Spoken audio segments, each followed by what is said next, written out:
Where have all the players gone? They've left the team. Welcome into the PHNX Cardinals Podcast, brought to you by the DraftKings Sportsbook app, America's top-rated sportsbook. If you watch this podcast on the regular, we told you, Byron Murphy, goodbye. Zach Allen, goodbye. Did not anticipate the team would re-sign them. Byron Murphy goes out, Bo Brack, Johnny Venerable here on a Wednesday and gets a ham sandwich from the Minnesota Vikings. And everybody's like, what are we doing? Why didn't we sign Byron Murphy? And it's like, a bunch of other teams didn't sign Byron Murphy either. So happy for being Murph. Go get your money. And Bo, as you put it, he's trying to parlay this into another deal, not what Arizona was going to do. Right. No, the Arizona Cardinals, and we're going to try to describe what is going on right now, the current state of the Arizona Cardinals, because there's a lot going on, including on the social media channels of one Rashard Lawrence. Did you see that? The tank that he tweeted out. He might have to tweet out the waiver wire transactions here pretty soon. I'm not sure you can talk like your team is tanking. Let's start there. I don't think they're tanking. We talked to Jonathan Gannon, and he was adamant. He's like, no, we got to win football games. Mm-hmm. Here's what I will say. Are they going to be as talented as last year and as experienced? No. Not to start the year. Do I think they're going to be much better prepared and play harder than whatever that albatross was last year, that 4-win team? 100%. I was adamant last year. Talent all over the place, littered with skill players. They look like a fucking JV team playing Kansas City week 1. I think you're going to get the exact opposite this year. Undrafted guys, late round picks, early round picks, right? Veterans that sign 1 to 2 year deals, and they're going to compete their ass off for Jonathan Gannon. I think that's what's going to happen. I don't know what the end result's going to be. I know Vegas is probably going to tab the over-under for this team right around 5 wins. I'm not ready to go that far yet.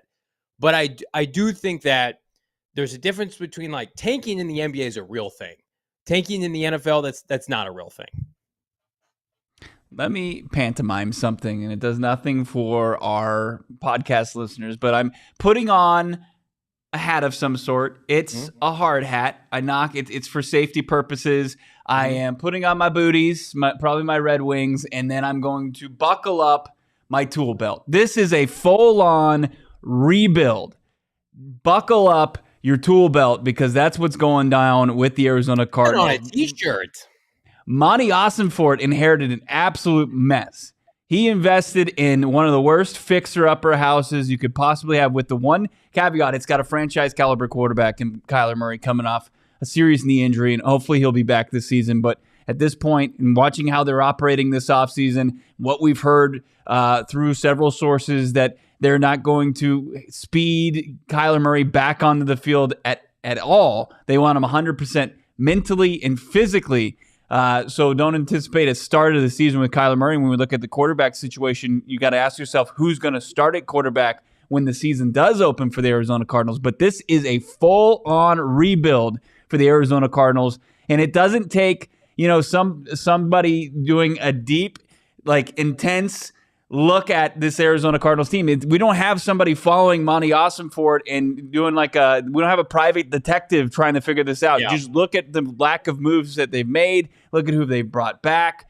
It's a full-on rebuild. And I think that this fan base embrace it. Yeah. For the first time in the entire history of the franchise, this team has smart football people in the know and realize that they can't go forward unless they completely break this thing down to the very studs and then start to build it back up. And it doesn't happen by going out and getting these stopgap free agents that people are just throwing the bags at right now. And rebuild's a dirty word. There are different kind of rebuilds. The Seahawks rebuilt last year on the fly and made the playoffs. Now, I'm not sure the Cardinals can do that, but the rebuild does not mean 0-17. I want to get to a comment here because I see this a lot on Twitter, and I adamantly disagree, both conceptually and then based off what I'm hearing. This is from Derek. I'm not calling you out, Derek. This is a popular theory. You're going to learn in time, Johnny. This owner doesn't give a shit, meaning Michael Bidwell didn't want to pay Byron Murphy and Zach Allen. That's not true. These are decisions that are coming directly from Monti Ossenfort. If you know Michael Bidwell, right, they want to tout up their players, right, even if they're maybe overdrafted, mistakes in the past. They'll pay players just to save face, right? Michael Bidwell would have been 100% fine re-signing Zach Allen and Byron Murphy. But he's letting his football people finally do the work and say, nope, they're not part of our plan. We're going in a different direction. Michael Bidwell once did a postseason video after, I think, 2020, when the team collapsed, and he called Byron Murphy and Isaiah Simmons stars. They barely played in 2020. So Michael Bidwell wants the optics of, we're well run. I'm extending my players. Ossenfort made this call. This is 100% Monti Ossenfort making these calls. So again, you think the Cardinals have almost $40 million in cap space. They could have blown away Minnesota's offer for Byron Murphy, and Michael Bidwell would have happily signed the check. Same with Zach Allen. Zach Allen probably wanted to stay here. Could have given him $16 million to not re-up his life, and he could have stayed here. J.J. Watt still lives in town. He's got friends on the team. He's close with Zaven Collins.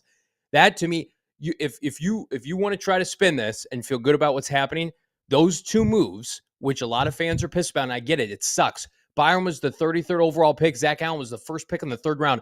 Egregious. I tweeted out this morning, Bo. Horrific 2019 draft in hindsight by Steve Keim, based on what you've done and what you could have done. But this is Monti Ossenfort's roster now. You did not draft these players. Like, we almost have to put a banner at the bottom of the show. I love our graphic free agent frenzy, but we should also put a subtle one that says Monti Ossenfort didn't draft. Yeah, it's not Monty's fault. 53-man roster. It's not his roster. It's not. Close to $70 million in max money as far as Zach Allen and Byron Murphy combined, two players from a 4-13 defense. Now, I know that Byron Murphy was only available for, 9 games last season due to the back issues, and then you had Zach Allen, who was available for 13 of them. And you obviously saw that these guys flashed. They more than flashed. They did enough to earn these contracts, and they absolutely did that. But they also they've been on this team for the last 4 seasons, and they have one winning season to show for it. So it's not a matter of, are they good players? Could they be part of the solution? Sure, yeah, but at the same token, this organization is not in the business right now of just signing good players to probably over market contracts. Like, you have to just kind of pretty much start from scratch, and then you start to draft, develop players, and if they're good enough to re-sign to extensions beyond the next 2 years, where you assume that they're rebuilding. I think that then you start to have that conversation. But what's the point of bringing those guys back to do what exactly? I mean, obviously fill a role, but you can also fill a role other ways.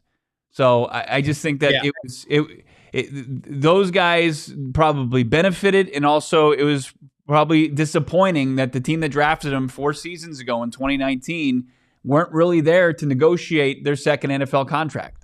It's like Michael Bidwell's made investments in those two players with high premium draft picks. He would love for a third-party consultant that he hires to come in and say, good job, re-sign those guys.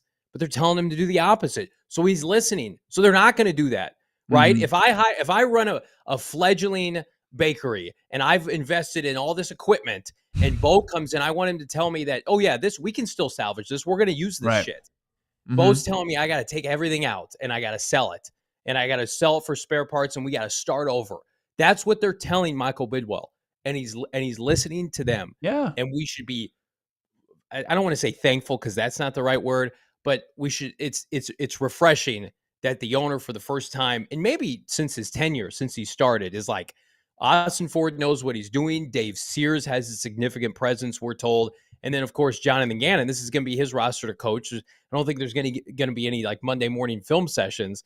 It's a different style. And you're going to have to take some short-term losses for those long-term games with this roster, Bo. And I think those are coming. I know it's hard to see it right now. We're in the early stages of kind of going through the muck of it. And I think a lot of people thought the Cardinals would be super active.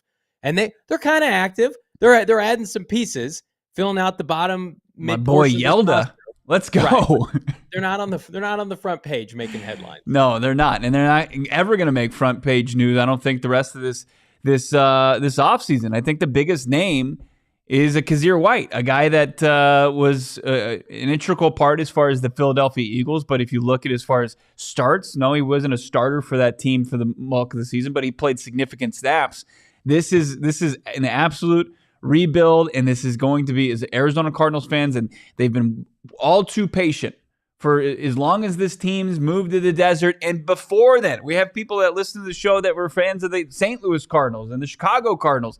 And I know you've been patient fans and you are an absolute fanatic to the true definition of it because you've waited through all of this shit. And now we're asking you to wait a little bit longer. This rebuild, this reset, and doing it the right way with smart football people, guys with great diverse backgrounds and scouting backgrounds and know how to come from winning franchises that know how to build it correctly. It's going to be a complete delayed gratification. There is like the success stories like the Seattle Seahawks where you completely kind of reset, you trade your franchise quarterback out and you're ahead of schedule because you draft correctly. You bring in young, physical, more athletic, a lot faster athletes, and they grasp how to compete at the NFL level, but it doesn't always happen that way. Sometimes it takes a little bit longer, but if you start to draft the right players and the guys that are adaptable, the guys that are violent, the guys that are fast and smart, like the players that they're looking for, you're going to be on the right track. I think Jonathan Gannon is going to get the most out of this roster, and people can roll their eyes at that. But I mean, they're going to be in the veteran 1 to 2 year market here over the course of the next 6 to 8 weeks. They're going to sign guys that that we know that are going to come in on a bunch of prove it deals. And they're gonna invest their time into Jonathan Gannon, and they're gonna say, Jonathan, get the most out of me. I want to come and help you build whatever it is you're building in Arizona. They're not going to be in this market for 3 to 4 year deals with a bunch of guaranteed money. I've probably been asked this question. I'm sure you have too, Bo. Like, is the salary cap money gonna turn over? Going to carry over to next year? 100%. They're going to be that team in the market next year with $75+ million in cap space. Now, that's not to say they're going to use it all, but like this was known as one of the worst free agent markets in recent memory. Not necessarily given the fact that there's a gluttony of players, but just the top end guys. I mean, Javon Hargraves was number one for a lot of people. He's 30 years old, right? There was no quintessential mid-age 20 elite pass rusher, CB1, anything like that. Even a guard that's an all-pro that's 25, 26. So it's like, man, you're really hedging your bet now. I'm going to have disposable cash next year to play with, on top of being able to make some moves now. Yeah, I'm in a position at 3rd overall where I can trade back, which they're actively trying to do. Don't get it twisted. They're trying to move back to get more picks for this year and next year. They can flip this roster in 12 to 18 months. Yeah. This is not Major League Baseball. This is not the NBA. The NFL, you can turn your roster over. Look at the Lions. The Lions were a doormat. They hired Dan Campbell. They hired a bunch of good people in the front office. They were 9-8 last year. They should have made the playoffs, and they're going to be one of the favorites in the NFC this year. And they were winless or like 0-10 through their first 10 games with Dan Campbell. I don't even think the Cardinals are going to be that bad, but you have to build something sustainable. And the biggest knock and detriment of Steve Keim is win now. We got to win now. We got to make moves for today, right now. And it always sacrificed the foundation of this team, which was draft, develop, extend. Draft, develop, extend. They didn't do that. They did that with like 2 guys, Kyler Murray and DJ Humphries, with the lone 2 first-rounders, I believe, Bo, that got extended. Yeah, we'd be shuffling the deck, right? Shuffling the cards, right? Isn't that what we're doing? We're getting a whole reset here for the Arizona Cardinals. Shuffle the deck, baby. That's right. You got to get rid of the jokers, right? Because no sane human being plays with the jokers in the deck. So get those out, right? Kings. And then you start to find your paint cards, like your money-winning cards, like hopefully next draft. I'm not saying it's a tank, but in a rebuild, you could be in play for a guy named Marvin Harrison Jr. That would be quite nice, right?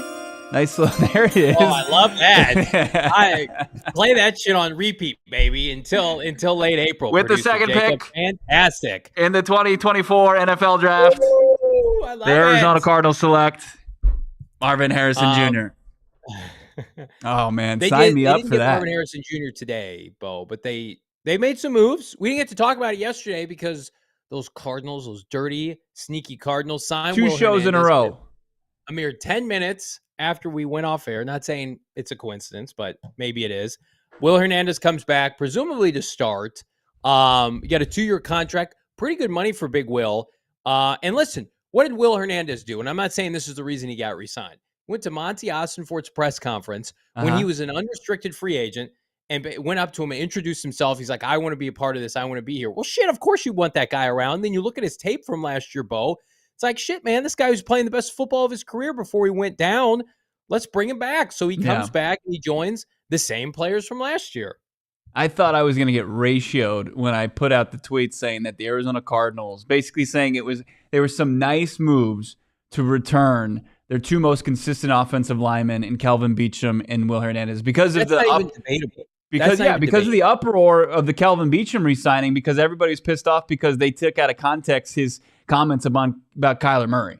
If you listen to the whole thing, if you read the transcript of it, I don't think it was as searing as people thought it was towards the franchise quarterback. I think that Kelvin Beachum's doing what good leaders do. I was just surprised he was as candid as he was, and the fact that he came back just a couple days later. But you can't get rid of the fact that he was the only starting offensive lineman that played in all 17 games last season. Will Hernandez played in 13 games last season. Both of them very consistent. I agree with you. You look at the tape, Will Hernandez, he's nasty. He's got that streak. He's kind of got like that enforcer type role that you're going to want during a rebuild. And when those guys are healthy, they put your offensive line in a decent spot. I'm not going to say that they're out there just moving defenders around. They still have their downfall being penalized and giving up sacks. But I think that they are, as far as starting caliber, that they're starting caliber offensive linemen that you locked in for team-friendly deals. You're bringing them back. You're getting the consistency, the continuity that you need on the offensive line. And if you can couple that, I think that these moves look great because they're good right now. They look great if you supplement them by drafting future offensive linemen. You can't roll out trash bin linemen in an NFL season. You just can't. If there's any position outside of quarterback that you just can't say, just throw a couple undrafted guys. You can hide undrafted linebackers and corners and safeties. You can't hide undrafted players and scrubs on the offensive line for 17 weeks. It gets ugly. We've seen it. I mean, Cardinals once upon a time in the Ken Whisenant era were starting like 7th round picks in week 2. It's just unacceptable. They're hedging their. Kelvin Beachum is a good player. Will Hernandez was good last year before he went down. DJ Humphries is going to be motivated because he's got no guaranteed money after this year. We know Josh Jones is itching to play. And then they signed another lineman today, Bo, to a 2-year contract. I think we've got our free agent tracker up and running. This is per Bo, the team site. I'm gonna let you pronounce this young man's name.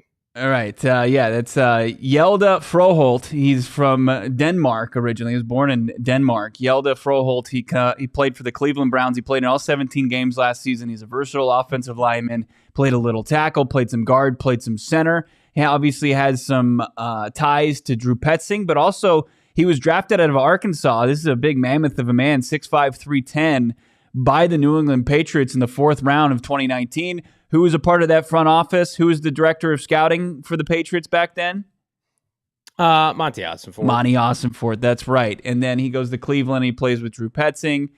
So it's some definite strong ties to the organization. Also, talk about Monti Ossenfort ties. Kevin Strong, he played for the Tennessee Titans last season, the front office that Monti Ossenfort was part of. The defensive lineman, backup player, also had some time in the Detroit Lions organization. Who came over from the Detroit Lions organization this offseason, Johnny? We know that, Mr. Dave Sears. That's right, Dave Sears. And then you look at who they've re-signed, Greg Dortch. I don't think anybody could disagree that Greg Dortch was a great re-signing. They just he was a restricted free agent. They bring him back for a 1-year deal. Beachum. They bring back Will Hernandez. They bring back Matt Prater, who is as consistent as they come, kicked and made 88% of his field goals when he was healthy. He wasn't dealing with that hip injury. And then Zeke Turner, probably one of your special teams guys. And Corey Clement is a guy that could play some teams and be a backup running back. So you don't hate it.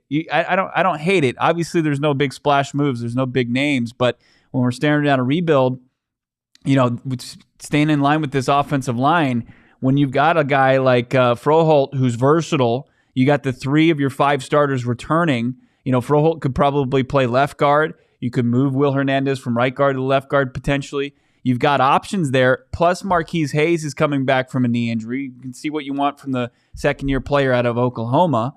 And you've got Lecidia Smith, who's got versatility at center and guard positions. So it's not. I'm not going to say that this is the top offensive line in the league. It's not by any stretch. But you've got some guys that you can plug in there and you can rely upon. And then you still need to add maybe a day 2 pick on the offensive line. And I think that you're making some good headway there. I look at that list. You know what I don't see? Somebody like Jordan Phillips taking a big dump on your salary cap. Somebody, like Justin Pugh that they kept asking, please take pay cuts. Please take pay cuts. Mike Iupati, who couldn't move in his second and third year of his deal. There are no hampering contracts. Those are guys, to Bo's point, can all play. They can all go out and compete next year. Hopefully some guys overachieve. But even if somebody looks awful in training camp, you move off of somebody in a heartbeat. These are non-hampered contracts. These are contracts that are going to help you get through this period when you don't have your franchise quarterback. I mean, we talked about it time and time again. It's like, what is the point of going out and overspending on players, especially skilled players? You don't have Kyler Murray. We don't know when Kyler Murray's coming back, right? So do not limit yourself in what you're able to do tomorrow for, I don't know, a flashy headline today, Bo. And I didn't even mention Josh Jones, also a guy that really? You still want to see what you've got from Josh Jones, somebody that I think if he becomes more of a disciplined player and more sound as far as his technique, he can be a really good player. Jackson asking about Justin Pugh. I did see that, was it Chuck Harris that talked to Justin Pugh, asked Justin Pugh how his rehab was going on Twitter, and he told Chuck that he said he's feeling good. He's saying that this ACL stuff is way more routine than it ever used to be, and he's on track. So I'm shocked to hear that Justin Pugh's thinking about playing again, because at this point last year, I mean, he was very transparent that he thought he was going to retire until Steve Keim kind of came from the clouds with a contract offer for him. And, he was getting ready for his wedding. He dropped all that weight. And then he goes and he starts the season, dealt with a couple injuries, and then had the season-ending injury in the ACL. I don't think he's an option to come back, but I've been proven wrong so far a lot this offseason. Well, I mean, the prior regime loved to give out free money to Rodney Hudson and Justin Pugh and Marcus Golden and DJ Humphries. It's like, how many guys can we pay not to play during OTAs, during training camp? That was a fun little exercise here. I want to talk about the receiver market, DeAndre Hopkins, but first I want to tell everybody about our friends at the DraftKings Sportsbook app. Not sure. There's a little tournament that starts tonight. It's the NCAA March Madness tournament. The men's tournament starts tonight. Get on DraftKings right now. What are you doing? Get the promo code PHNX. You can put $5 on any NBA game, $200 in bonus bets instantly. So put down, your 5 spot, spread, money line, whatever, on an NBA game, and then take your bonus bets and disperse them kindly on the NCAA tournament. Our friends with PHNX Sun Devils getting ready for a reasonable tip-off tonight against Nevada. We'll be cheering them on. We've got a watch-along later on. Tons of quality events that you can all wager on the DraftKings Sportsbook app, an official sports betting partner of the NBA, of the NFL, with promo code PHNX. Minimum age and eligibility restrictions apply. See those show notes for details. I'm going to make my DraftKings pick of the week. Sun Devils -2. Tease it up. Tease that B up to -4, -5. I think they roll tonight. I think they get a comfortable win en route to, I think, taking care of business against TCU, but we'll cross that bridge when we get there, Bo. I'm going to push back a little bit. Oh. I say that the tournament doesn't start until tomorrow. Okay? This first 4 stuff, that's great. You're I about love to it. Get beat to shit in the studio right now. Why? So you're calling ASU not a real participant in the tournament? Until they survive and advance to the actual field of 64. Yeah. Interesting. I don't think anybody would disagree with me. Anybody who's saying, "Oh, the tournament started on Tuesday night with the first 4." Wait, no. You don't even make that. Doesn't like ASU's birth into March Madness. So you're not on that boat. I'm not. Win and you're in. Okay. I'll go out there and I'll tell them this. It's not a hot take. If you're saying, "Oh, the tournament started yesterday," I think you're a stupid idiot. I'm not in on that. Man, went to ASU. I mean, I respect your opinion. Yeah. I don't think you're going to make it out of there live. You're ready to great. I'll offer some Four Peaks beers, and I think we'll calm everybody down. Actually, I saw a couple people were already cracking some beers for the first game in the evening, and they're settling in to watch a doubleheader, and I completely respect that for sure. Four Peaks, can't go wrong with that. I was looking at their events calendar. They got the spring baseball brewery tours going on. They got a lot of great things in the works this spring. Plus, they got our last Wednesday coming up at the end of this month. You got to come hang out with us, have a beer, and talk some Cardinals football. Absolutely do that. And check out all the events that they have going on. Also, check out their great beer, Kilt Lifter. They got the flagship. You got the Sun Brew. You've got all the IPAs that you can get in on, the Raj. You got the Hazy. You got the Hop Knot. Check it all out for yourself. Go to their 8th Street location in Tempe. It's pretty much, it's woven within the fabric of Arizona. You have to check it out if you haven't already. Great food, great beer, great atmosphere. They got TVs all over the place. You can watch any game you want, including the first 4, not a part of the tournament, but you can watch all the games tomorrow and Friday and this weekend. You can watch all the tournament games your little heart desires while having great beer and great fun. You got to be 21 years or older. Check them out online, fourpeaks.com. Also find them on your socials. We got a ton of why can't I think about what the word is, but people are spending money to talk to us. Some super chats.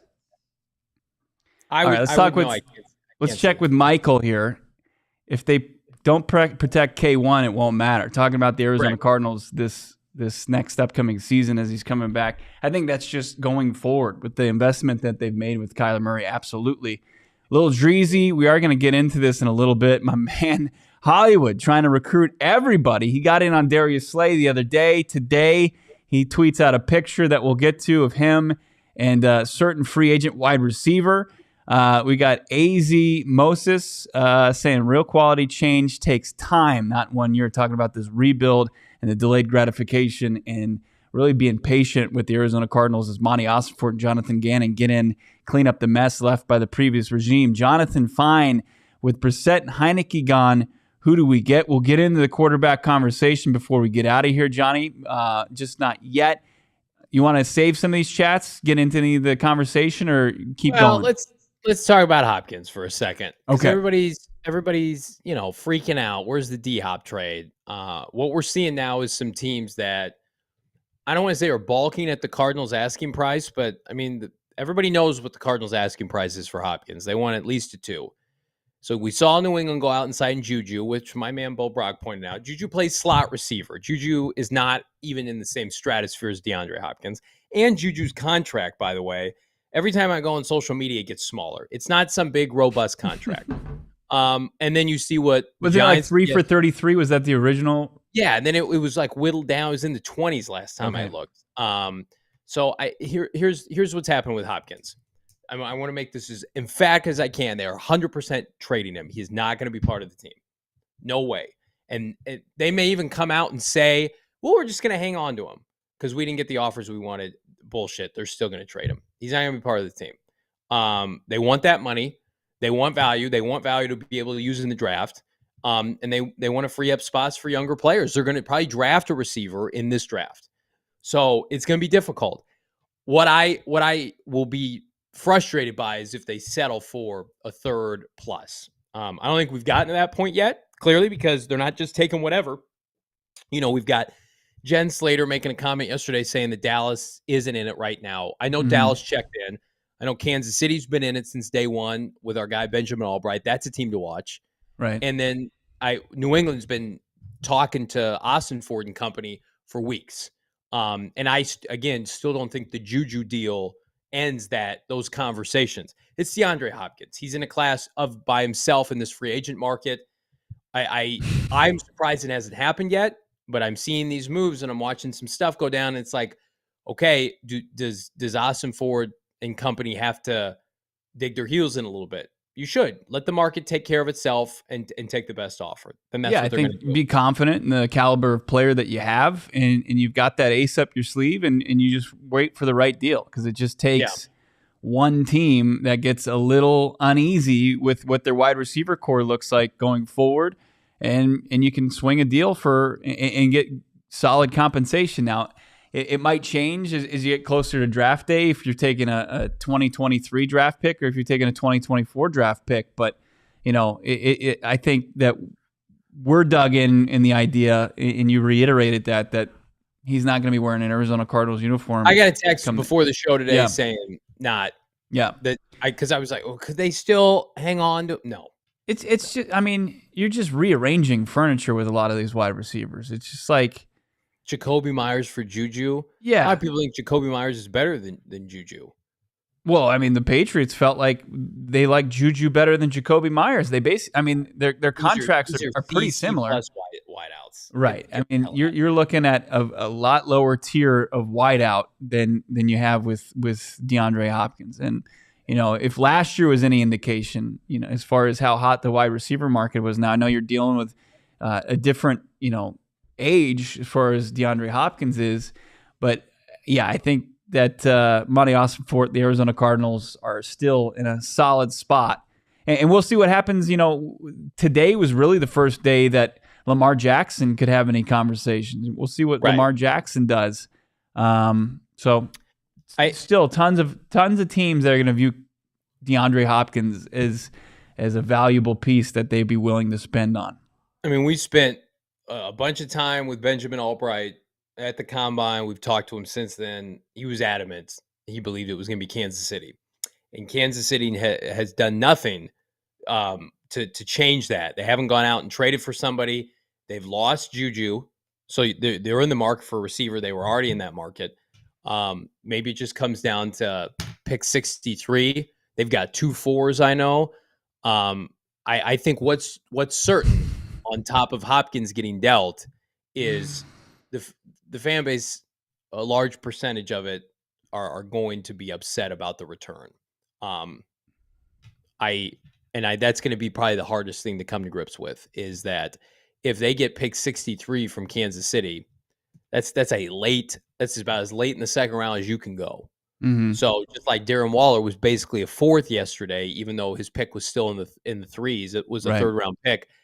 And I'm sure everything's based on compensation. What is Hopkins willing to take? He's got to restructure his contract a little bit, but that's going to be the least fun aspect of it, because it is going to be disappointing, because Hopkins, when he plays, is a top 10 receiver in the NFL, and on a singular day is worth a 1st round pick. Yeah. He's older and he's been inconsistent off the field. He's been hurt and he's had the PED suspension. That's kind of where they're at.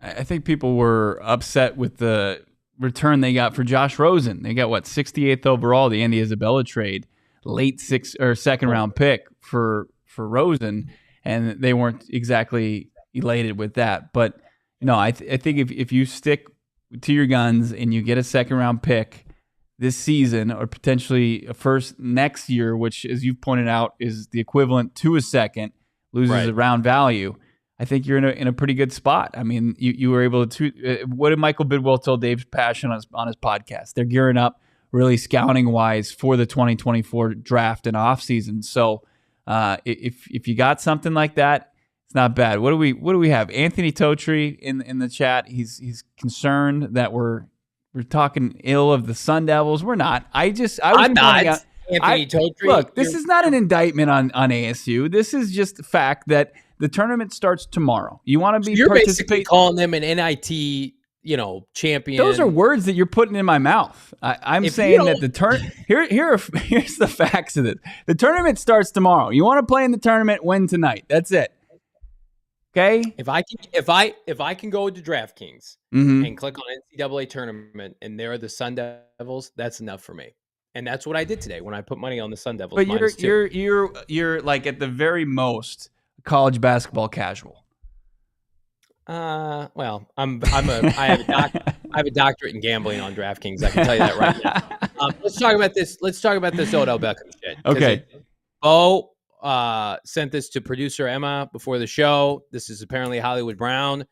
A lot of people think recruiting Odell Beckham, but everybody was a big smartass when I tweeted out, Odell's doing a showcase in Arizona. So I get to be a smartass now. Odell Beckham lives in Arizona, Bo. Did you know that? I did. That's me being Twitter guy. Well, actually, Johnny, Bo. Actually guys on Twitter?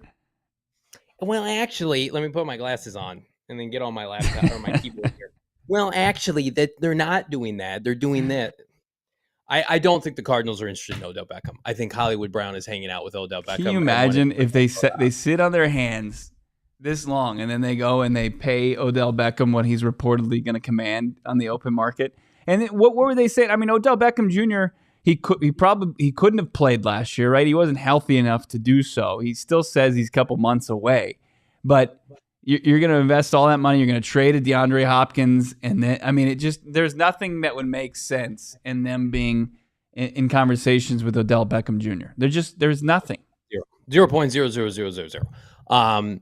If I'm Hollywood Brown, I'm just trying to have the best season I can, so somebody will pay me. If Hollywood Brown is just hanging out and he's friends with Odell Beckham Jr. and they're just picking each other's brain and just talking shop and talking about how to be great receivers, I think that's beneficial in itself. That's great.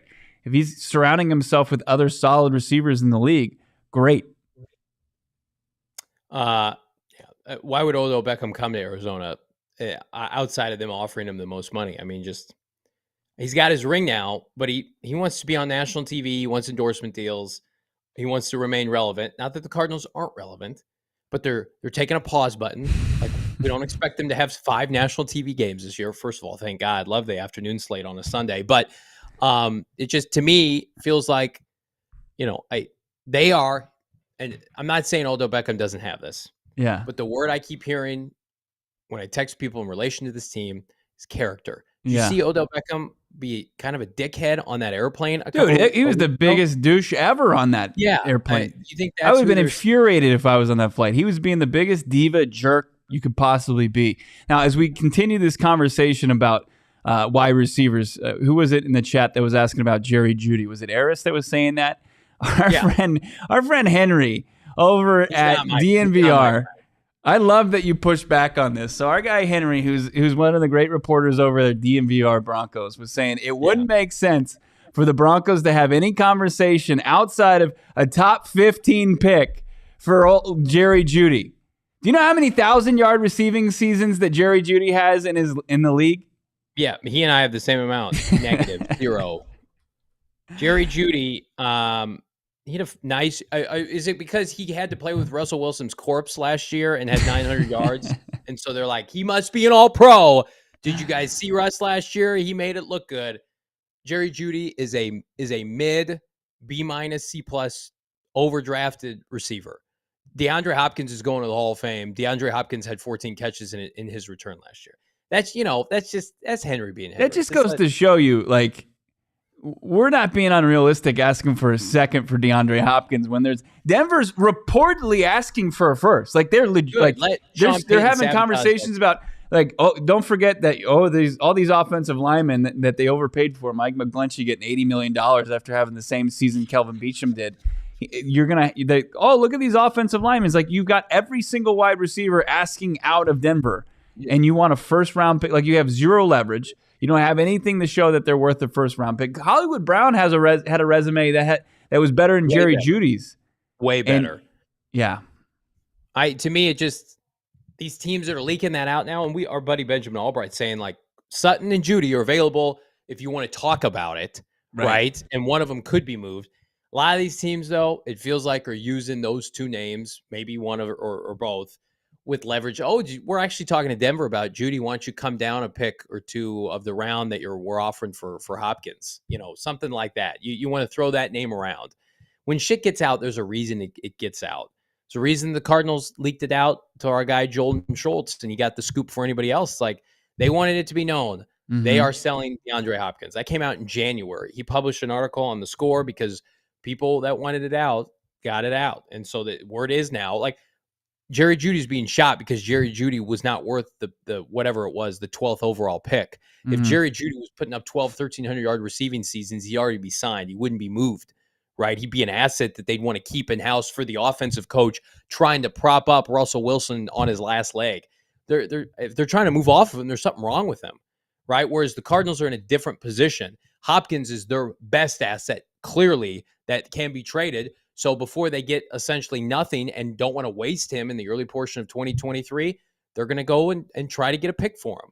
But Jerry, get out of here with this Jerry Jeudy. Jerry Jeudy probably would get. What do you think Jerry Jeudy would get realistically from NFL teams? Third rounder, maybe? Probably. Yeah, there's not much to it. I mean, you can say, hey, he's got all the tools that you want, but as far as what he's put on the field and put on tape, there's spurts, right, where he looks great running routes and how he's kind of taken on some defenders and made some great plays, but nothing that would merit a second or a first rounder. I mean, he's lost a ton of value. They've lost a ton of leverage with that, and I'm sure people are laughing George Payton off the phone when he says, "I'd like a first round, please," for Jerry Jeudy. I don't think that they end up I mean, who can give them something of value for Jerry Jeudy, and they can turn around and say, well, Darren Waller went for a third round pick. I mean, he's way better resume. I know he's older. His value's a little bit lower. Let's Right. get to some of these super chats, and we'll also get to that conversation about who might be throwing Hollywood Brown the football, because a couple of the quarterback dominoes fell today. Jason Krell, Monty trying to clean up this old regime's mess, to be honest. Yeah, no doubt about it. I mean, he probably went in there and it was just the building was on fire, basically, and he had to put out a couple of those trash cans that were ablaze that he came into the office and found. Jalen Blair, Cards fans tired of our QB being a punching bag. Yeah, I think so. Absolutely. And something that's going to cure that is playing better and the team winning football games. And that's going to come with this team as it continues to rebuild. Picking Spreads back in the super chat for $5. Thanks, Picking Spreads. I have a friend who's one, if not the smartest football guys. He's a scout at Cal and a Brown fan. Told me as far as our guy, the offensive lineman that they signed today, Yelda, he's a solid OG and he played very well last season. Yeah, I mean, if you look at it as far as what he was able to do with the Browns, he was very versatile, played 3 different positions, was probably more well-versed to play maybe the guard position, didn't really set at tackle. Maybe he was kind of thrust into that. And then B Money was asking us to get to a super chat. Here we are. If the Cardinals were to make a surprise superstar signing, what position do you think it will be at? A lot of stars on the market. I think, like, if they did, there's nobody on the defensive line any longer. That defensive line market, especially the interior, is pretty much dried up. There's nobody there. I would say probably cornerback. Yeah, like they could sign a big name corner to a 1 to 2 year prove it deal. That's going to take less money, but of course they'll get people to say, well, why didn't you just sign Byron Murphy to that? My guess, Byron Murphy doesn't really play outside and he was hurt last year. So I would imagine somebody that they're going to sign is they're going to get assurance that person plays 17 games consistently. But it's not going to be a linebacker.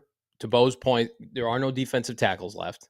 The offensive line group is, I mean, like, maybe the Ryan Kelly thing has legitimacy to it, that they could flip him with a pick or whatever it is that they trade down with Indy.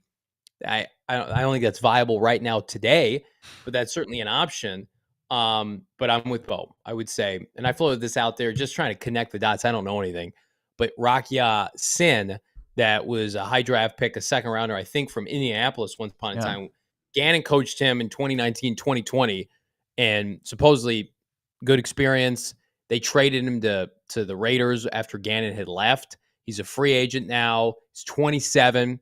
These cornerbacks now that are not named, I mean, look at the cornerback market in general. It was not strong.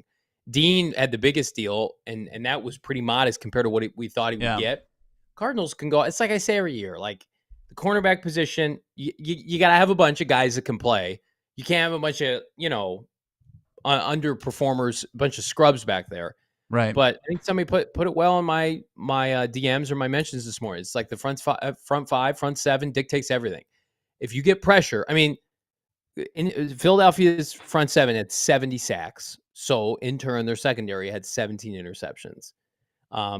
You can't get that without the former happening. So I do think it'll be a corner because they don't have anybody other than Marco Wilson. Well, and then you just look at where he was successful. He had veteran corners in Philly. I mean, it was like Slay and it was Bradbury, and you had like Avonte Maddox played a role, but it was mostly Bradbury and Slay. I don't think that I don't think that they get into Is it? They couldn't luck into a Slay. I don't think that's the type of player. They're not signing Slay. No, He's 32 no. years old. Right. He wants to go. He'll play for a contender. Isn't it funny though? The narrative with Jonathan Gannon is like he gets these guys to have the best years of their career. That's not disputable. Go look at these guys in the secondary playing their best football ever. They're going to go get paid. But it's like, well, who has Jonathan Gannon ever developed? He took Xavier Rhodes, who was not good, and elevated him. And then James Bradbury, it was a throwaway. They were trying to bring him on board to just see what they had. And Gannon made him an exceptional above average cornerback. Yeah. Now, if you're saying Johnny, didn't Gannon have Rhodes twice? Didn't he have him in Minnesota and in Indy? Look at all these safeties that he's turned from undrafted guys to at least contributors with gaudy stat lines. Everybody's looking for, well, he needs to take an undrafted guy, make him an all-pro. Well, I'm sorry. Yeah, he hasn't done that. But, like, he could go out and sign a couple mid-level corners. I guarantee you they'll overperform this year, and they'll be fine. That position group, especially because you have Jalen and Buda back there, and I like Marco Wilson a lot, probably more than most people. I'm not worried about the corner at all. I'm worried about the defensive line because they have no starting D tackles on the roster, and I'm worried about the offensive line because those two units, like, you can coach them up, but you got to have dudes up there. Yeah, isn't it interesting watching who, like, the mass exodus, especially on the Philly defense, like who stayed and who went and left immediately after Gannon and Rollis left? I mean, you look at Hargrove. Like they knew, right? Like Hargrove, he chased the paycheck, right? He bet on himself and he was like, I'm going to go make $20 million a year. And he did. And San Francisco gave him the bag. And then you've got guys like Slay was like, I want to Dodge. You got Kazir White who came here.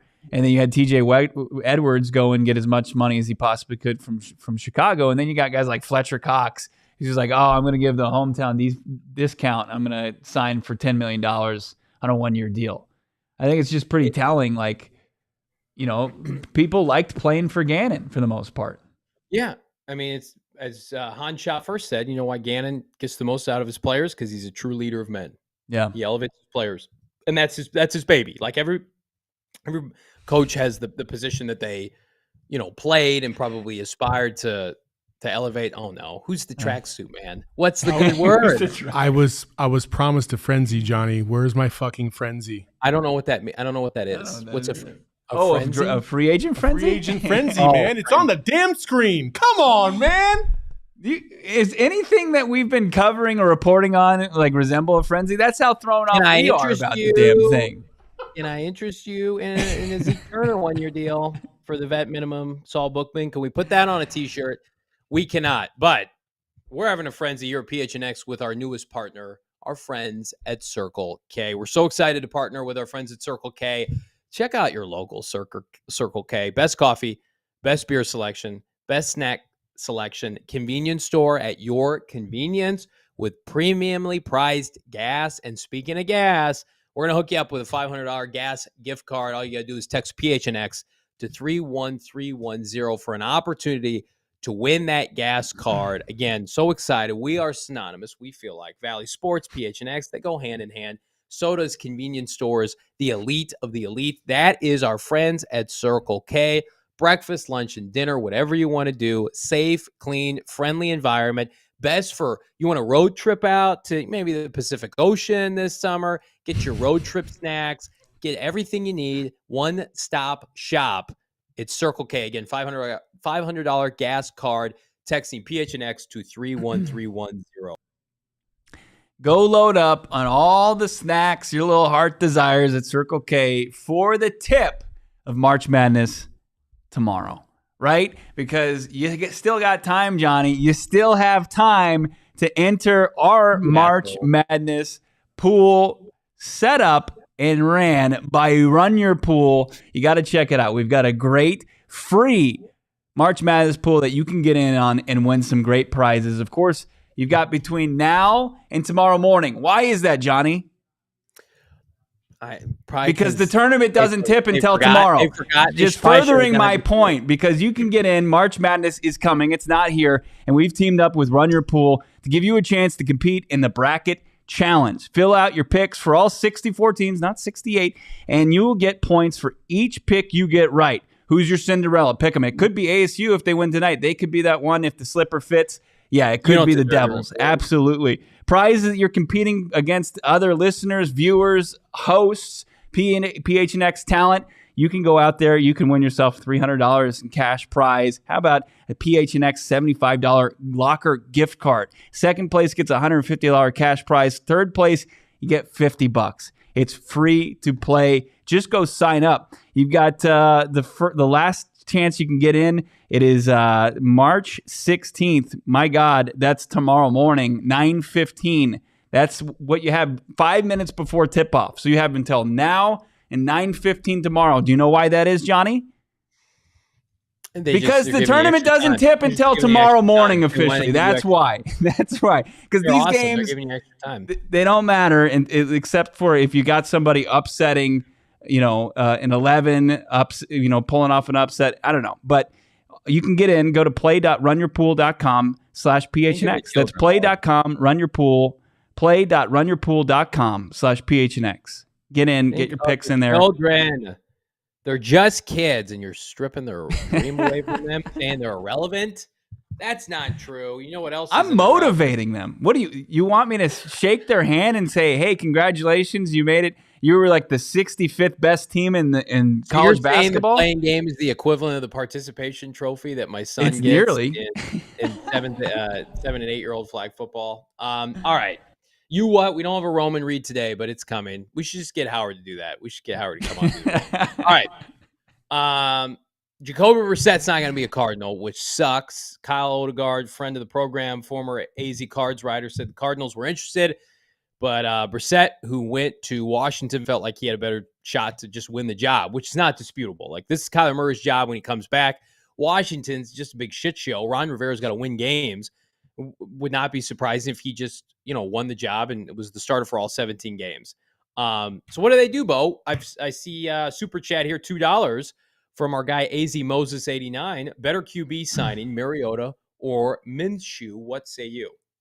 I'm not big on Marcus Mariota. He's a guy that basically quit on his team last year when they wanted to check down to Desmond Ridder and see what the 4th round pick out of Cincinnati had to bring to the table after, the Falcons, as far as their playoff chances, they were way out of it. And Mariota wanted to just go out there and start for what? Just so he get a better opportunity this season. I think we know who Marcus Mariota is, and I don't even really trust him to be a bridge to Kyler Murray coming back. Gardner Minshew, from a coverage standpoint, would be fun. Obviously, an eccentric personality. You saw what he did at Washington State. You've seen what he's done throughout his professional career. I think last season, he obviously uneven, but that's what you get with backup quarterbacks. But it's just like, when you look at the rest of this crew, it's like you can go with the incumbent QB2, right? You can go with a guy like Colt McCoy. But then with Colt McCoy, you'd have to sign another quarterback just because you got a 37-year-old backup who was injured most of last season, that ended the season injured with head injuries and more, dealt with a calf injury earlier. He was beat up, took a licking. Like, you would have to go and either probably draft a guy, and you'd be looking at like day 3 picks potentially with guys like Max Duggan or Stetson Bennett. And that's fine, but those are your options. Or then you have to look beyond, the top remaining quarterbacks now that Brissett and Heineke and those guys are already spoken for. I don't think they're interested in Mariota. I don't think that's happening. Good. And that wouldn't fit what they want to do anyway with a character situation. They're going to want somebody with immense character that can come in and be competitive, run this offense at a high level. Brissett's not coming, which is disappointing, but I would think somebody with a similar skill set that I'm just spitballing here that can come in and keep the offense moving, a run game to be predicated on first and second down, running the football. We talked to Jonathan Gannon a little bit at the combine. I think mixing in a little bit of what Jalen Hurts did well on third down and in the shotgun. Yeah, I don't think it's going to be Colt McCoy though. I think pretty confidently they're going to get somebody else to come in because, and I don't know if Colt McCoy may still be on the roster because they're not strapped for cash. They don't need to just cut Colt to cut Colt. But they'll need a backup quarterback. Right, for sure. And that's a great point because Kyler Murray's not going to be ready. Now, is that a draft pick? is that a mid to late round draft pick? That could be, and that could change the dynamic of whether or not they keep Colt McCoy. I do think that health permitting, like Colt could be at OTAs. We'll have to see, but let's not lose too much sleep. Brissett, to me, would have been nice to have as I cough off air. But yeah, no, I think that, and I'll help you kind of get your breath here and cough it out. But I think as far as you can kind of play connecting the dots, that was what was so easy as far as the Petsing-Brissett connection. It just felt like that would have been the easiest signing, but you also had to deal with, like, Tampa was reportedly in on Brissett. They ended up going with Baker Mayfield. And then Washington's like, well, we're going to put all our eggs in the Sam Howell basket. It's like, whoa, maybe not. We're going to have a competition, and that's going to be like Brissett knows, as everybody does around here, that once Kyler Murray's healthy enough to go, he's got the starting reins back. So that's not the case in Washington. Like, he has just a legit chance to just win that and hold on to the starting quarterback job in Washington, where that's not the case here. He had an opportunity to put out more tape and maybe kind of move the change another season like he did last season playing in place of Deshaun Watson, who was suspended. He had another chance to do that here with the injury and rehab of Kyler Murray. And with Washington, he's just got a better opportunity to just outright win a job. Yeah. People are alluding to PJ Walker, who just got released by Carolina. I think you're sniffing around kind of the right kind of tree there. I'm not saying it's going to be PJ Walker. They want somebody that can move. I know that. They want somebody that can move, that can boot out of the pocket, that's got ability to scramble in the open field. That's what Brissett did so well. So take Teddy Bridgewater out of that. I don't think he's not a mobile guy. Teddy's not an option. And I know that they like Gardner Minshew. But Gardner Minshew is probably going to get same amount of money as Jacoby just got. And maybe the Cardinals offered Jacoby the same amount, and he said no because he wanted to go be the starter, Bo, as you just talked about. I don't know that definitively, but like Gardner won games last year for Philadelphia, right? Or did they not win any games when he was in? I don't know. He's won games before in this league. He looked good against Dallas. He's had success. I would say he's the same caliber tier of quarterback as Jacoby Brissett. Backups that can come in, be a plus starter, win you games. So yeah, they want somebody that can move, that can run this offense, that can be under center, that can command the locker room. And then this is important. They're going to get somebody who's started games in the NFL. This is not going to be a journeyman backup who's never started for a little or a prolonged period of time. But that doesn't disclude the idea or the notion, Bo. Like, I mean, crazier things have happened. If a rookie comes in and impresses them and they feel like the rookie is better than whomever they sign, they'll play the rookie. But they got to draft one first. So you're talking like the old Pete Carroll, Russell Wilson like type play there? Until Kyler comes back. I mean, it sounds cliche, and we started the show asking, are they going to tank games? They're going to put the best quarterback out there that can run this offense for Drew Petzing and put them in the best position to win games. They are not purposely losing games for the first overall pick next year. Yeah. No, they're not. No. I mean, they've got a little bit more life in them and competitiveness than to tank. And they know that this is a results league. I mean, Jonathan Gannon said in his introductory press conference, we will win games. Don't kind of lose sight of that. I mean, that's what this is all about. But they're not going to obviously go out there and overspend on a backup quarterback that, I mean, he could serve you a couple games. He could serve you more than that. But, like, what is he going to get you at the end of the day? Does he have a future beyond, just starting in place of Kyler Murray? Colt McCoy proved to, but I just don't know if it's something that when you're at this stage in a rebuild, you're going to go spend a ton of money on that. And also these guys are looking for opportunities, and that was the case with Brissett. He was looking for the opportunity, and he found a better one. So that's unfortunate, but you're looking at the overthecap.com, who does a fantastic job. If you're curious, Cardinals could designate Colt McCoy to be a post-June 1st cut, and it would still be the same as a pre-June 1st cut, if that makes sense. Mm-hmm. So they'd only get about $1.5 million in cap savings, but they'd have a dead cap of almost about $3.5 million. So, I mean, again, I think you'd probably just be cutting him so he could go maybe have an opportunity elsewhere and just assume he's not going to have an opportunity here. But if they like, they could spend time with Colt and just say, hey, we want to keep you around. And maybe they'll carry 3 to 4 quarterbacks. I don't know. But they're going to sign a quarterback. 100% they're going to sign one. And then if they love one in the draft, they're going to draft one mid to late. And then we'll just see what happens with Colt. But again, Colt's been in the league for a long time. He's been a consummate pro. He's made a bunch of money. I think he's overachieved given his skill set. He's great human being, probably a future coach or GM somewhere, but just not gonna be the starter, I don't think. Just kind of think of the Yelda Froholtz of quarterback options now. I mean, because that's with some of the top tier, backup caliber quarterbacks being off the market. I don't think that the fan base is going to be like, oh, that's going to be the guy that's going to be filling in for Kyler Murray. I think that would be, they're probably going to be disappointed to where the expectations are.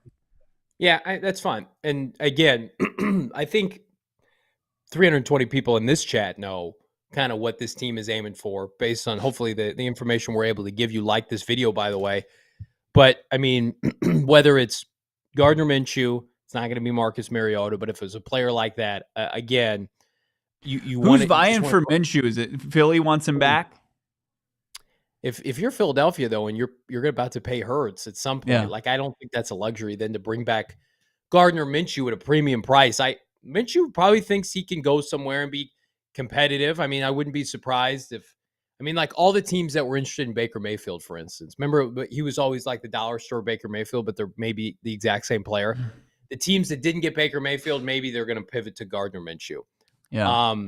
Again, everything is just relative to money, and it's how much do they want to spend. But my argument was overspend on Brissett because of his connection with Petzing, but you can't force him to come play here for a job that's not his. Maybe after Halloween, it's more enticing for me, Jacoby, if I make an investment of I'm going to get 17 games, a sample size here. If I get Washington in the playoffs, they're going to pay out the ass for me. Whereas that's never going to happen in Arizona. That's not realistic. You're not going to get another contract of that magnitude, if at all, because Kyler Murray's making $50 million next year on the salary cap. There's a couple people I want to shout out here in the chat, but first I got to tell you that my mom is coming to town and she's staying with me in the fam, and I'm excited about it to show off our guest room because we just got it dialed in thanks to our friends over at More Furniture. It's going to be staying in the lap of luxury that is now our guest room because we got a new bed in there. We got a couple other items that you're going to want to check out yourself. You can do it at morefurniture.com. You can walk into their brick and mortar location as well that they've got set up, 44th Street in McDowell. But check them out online. It's simple. It's easy. Just go to morefurniture.com. You can check out all the digital doorbusters that they have, like the chairs we have in our lounge where everybody's setting up to watch the four games, including the Sun Devils coming up. You got that Bolero 2-power recliner. It's in black. It's a sleek black leather. It's going to look great. Looks great out there. It's going to look great in your living room potentially. It's under $500. Plus, you got the white glove delivery. We used it. They delivered to our house. They got rid of all the packaging. They put everything together, and they put it exactly where we want it. That white glove delivery, worth every dime, and it's not that expensive. You got to check it out. All the options and products that you want from More Furniture. Check them out, morefurniture.com. Your living room, bedroom, dining room. You're looking for mattresses. They've got them for you. But I do want to say this. Derek Fife in the chat. I also saw Han shot first. I got to commend these guys in the chat for saying that they renewed their season tickets. And I know that this is such a hot button issue because, I know Kyle Odegaard's been kind of following this and that there was an increase in price. And you got people seeing what's going on with the organization and they're not happy. And they're like, well, I'm not going to pay to see this team. But like the fans that are in now, like don't say like you love them when the rebuild's over, but did you love them back at these times, right? That's like those are the fans we're interested in talking to. Like there's the casuals that are going to say, oh, the season ticket price is too high for me. But the people that want to go watch Cardinals football, we're here for you. Like, we'll talk about the season ticket prices. That sucks, but I do commend everybody that locks in their tickets and they want to go out there and experience game day, watch this team play 8 games or sometimes 9 games. You guys preseason each and every season. That's awesome. Well said. And this is not saying much. It's going to be a much better product than it, even with a less talented roster, presumably with the people that were running the show. I mean, the effort by the team last year, the unknown, we didn't know who was playing, right? It was NBA style, right? The fact that Cliff Kingsbury and Vance Joseph couldn't win home games to save their life. God love them. It was an egregious display at State Farm Stadium. Players, to me, at the end of the day, were checked out. And that's going to be the opposite. You're going to get guys that you're going to see drafted in about 4 to 6 weeks play their ass off at State Farm Stadium. They may win, they may lose. That remains to be seen. But I want to see potentially Will Anderson Jr. kick ass. I want to see a running back from the second or third round have a 100-yard game. I want to see a glimmer of what the future of Arizona Cardinal football is going to look like. It's like if you were, in 2004, 2005 watching this team and the blueprint was there with Fitz and Dockett and, Carlos Dansby, and a couple years later they were in the Super Bowl. Like, you could see the wrinkles there of what they were building at the time with Rod Graves. That's hopefully what this is going to turn into. Yeah. And I think there are better football people involved right now to kickstart this rebuild and get it done faster and more efficiently. So to me, it's one of those things where don't be surprised. Look up at the end of the year and the Cardinals are a team that people don't want to play. Because again, this is not a team that's going to go into the season and lay down. There was a team in the desert. They did that last year. They were Kingsbury's Cardinals. And It's not because they didn't spend money. They traded picks for players, Hollywood Brown. They were up against the cap. And then they played the first 4 to 6 weeks of the season, and it did not look, Bo, like they had practiced at all. Those days are over. Yeah. Yeah. The lack of execution, it was disgusting. The undisciplined type of play that we saw, it was for 4 years, they were one of those most heavily penalized teams in the league. And it was just a frustrating brand of football to watch, despite having a decent amount of talent on it, including at the quarterback position. Han shot first, saying he's been a season ticket holder since 2012. That's when I started to kind of cover this team, the Kevin Cobb year.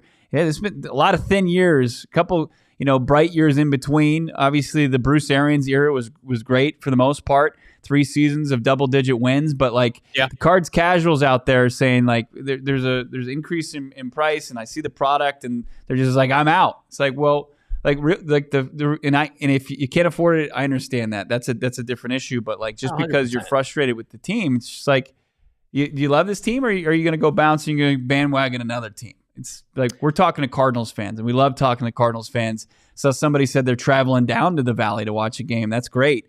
Let's check out some of these super chats. Han getting back in there saying, I'm ready for post-Keim era. It's exciting. It should be. I think that's the toughest thing about this week, Johnny, where it's just like, we were excited to kind of hit the ground running and see what post-Keim looked like. And it's just like, whoa, hold on. There's a lot of work to be undone first before we can start to add pieces that are going to look like the Monti Ossenfort, Jonathan Gannon players going forward. And don't discount. I see a lot of people that are like, well, they're just running back the same team last year. These are close to vet minimum contracts. You can sign as many of those as you want to sign. And a lot of these guys are good at what they do. Like Zeke Turner is not going to be taking snaps away from Kazir White at outside linebacker. Like, cut that shit out. That's not happening. He's going to cover kicks on special teams, and he's good at that. And so give Zeke Turner credit. Instead of relocating his family, say, I'm going to just stay in the desert and I'm going to play football for the Cardinals. They want me here. 1-year contract. It's not going to prohibit anything the Cardinals want to do. Those days of, hey, let's get some special teamers on contract and they're going to play over our first and second round picks, that garbage is over with. Let's go to another super chat if we could. Producer Emma, this is from Elia Dre at $1.99. Thank you so much. I think Cards will draft a quarterback from UCLA. Well, they did talk to the quarterback from UCLA. And depending on what you see and you hear on the draft reports, and his name escapes me, Bo, but he is somewhere between a 4th rounder and a 6th rounder. And I think the Cardinals are going to have multiple picks in every round on day 3. So I think that's the sweet spot. I think round 4 is a really good place to take quarterback. Was it DTR Dorian Thompson Robinson out of UCLA, played for Chip Kelly seemingly forever? Everybody, that's the kind of skill set that they want from a free agent quarterback too. So it's like, they're not going to go sign Joe Flacco to be their backup quarterback to Kyler Murray while he's out. They have a very specific skill set in mind where everybody can run this offense. Even Kyler Murray is going to play under center. B Money in the super chat, Johnny.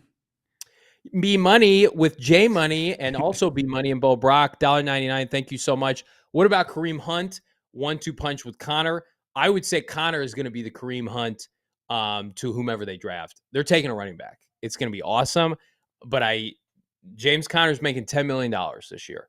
I don't know if he's going to play on that. I don't know if they're going to ask him to take a pay cut. I do know this. It's going to be the last time they pay a running back 8 figures to play for them. And I love James Conner. He's a great player, great human being. His story's fantastic. He's a great ambassador. They want to pay running backs what they're paying off-ball linebackers, not a ton of money. Thank you for your service, overpaid running backs. That's right. Go get a Gibbs from Alabama, somebody on day 2. Thunder and lightning, a little bit of action. Connor, look what Petsy did. Boil it down into liquid form and inject that into my veins. Por favor. I've been craving that. And you see all this running back activity today. We just saw that Miles Sanders signed a 4-year deal with the Carolina Panthers. Yeah, we saw that David Montgomery got $18 million from the Lions yesterday. Jamal Williams. Who did he sign with today? I can't even remember. The Saints, right? Saints. Yeah, you talk about that's. I love Jamal Williams. That's such an irrelevant signing. Come on, like that. We want to be in a position where, like, ideally in a perfect world, James Conner is probably making like $4 to $6 million, and then you've got a rookie. That's what they're going to do because Agent 47.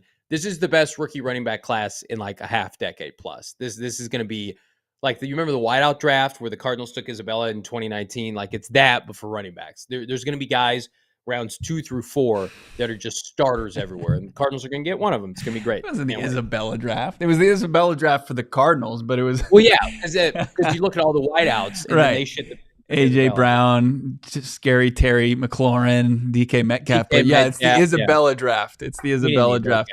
Picking spreads here, over, under. He's calling his shot again, asking what the total is for Cardinals moves. Or 3. 0.5 AZ Cardinals moves made when this live stream ends, part 3. That's right. It's at least 1. I'm going over on that because I'm going to get dinner with family. It's on purpose. If they do it today, like Bo and I were texting, he's like, "You want to do the 60-second short?" I said, "Hell yeah." Monty just watching like. We love our shorts. Cue rap sheet. Give them the news. They're over. We just stay live for like 5 hours post the show and then really test it out, and they just release it at like 6:05 p.m. They can't defeat us because we're going to give you a little tasty 60-second short. If you haven't checked those out, do that. Subscribe to the fantastic. Channel. If they trade DeAndre Hopkins when this show's over, we're getting back on our computer. We're live streaming whenever the Hopkins trade goes down. We will be your therapy to discuss that. Any more super chats, producer? Yeah, one more. Driving the point home. Love this. Derek, our guy, $6.99. It is a playing game for a reason. Oh, no, you're not my guy. They are playing to get in. Bo is 100% right. The GM would agree because he's used to his team being in. Enjoy. Derek, you're the man. We're going to agree to disagree. And Bo's going to have to come back on the show tomorrow if the Sun Devils lose tonight. And everybody's going to be sad tomorrow. And it's going to be because of Bo Brack. Because he said they were frauds and they don't belong. Here, I'm going to say, here's your trophy, guys. Congratulations. Thanks for playing. Good job. Good effort. I need a participation trophy. We've rallied this week, and I appreciate everybody sticking with us. I've had a sinus infection, but we're on the other side of it. This team has a sinus infection. We need some antibiotics and some form of some transactions for this team so we can talk about them. But in the meantime, like and subscribe. Leave us a 5-star wherever you get your podcast. What's up? One more super chat. Super chat. Say I eat pizza with a fork. That's factually incorrect. That's not true. I do not. That's a great super chat. I'm so glad we got that. I'm going to go watch endless hours of new Arizona Cardinals offensive lineman Yelda Froholt just bulldozing offensive linemen. Is that available on the dark web? He played 17 games last season. Everybody pick up your smartphone right now. Everybody grab it. Go to your podcast app, type in PHNX Cardinals, and click the follow button, the little check mark, so you don't miss a thing. Bo and I crank out podcasts, obviously, every day. The stream is in podcast form. That we occasionally do audio only, or we'll drop some tasty nuggets exclusive to the audio-only pod. We are coming off, and I emphasize this, our best month to date in February. We are on pace to surpass that because of all of you. Not because of this team, which we love. They're not giving us the goods. You are every single day. Like this video. Subscribe to PHNX Sports on YouTube. We're back tomorrow, right? Yeah, we'll talk flight plan tomorrow. No flight plan post pod Jesus, somebody tonight. asked that. I love you guys. You guys are the best. I can't. Is there a flight plan tonight? Seriously? I believe so. We will. I think if we're not going to live stream it, but you can probably find. I'll talk about it tomorrow on Twitter, and then if anything interesting happens, we'll break it down tomorrow. It'd be great if they're like 30 minutes on the Zeke Turner re-signing on flight plan.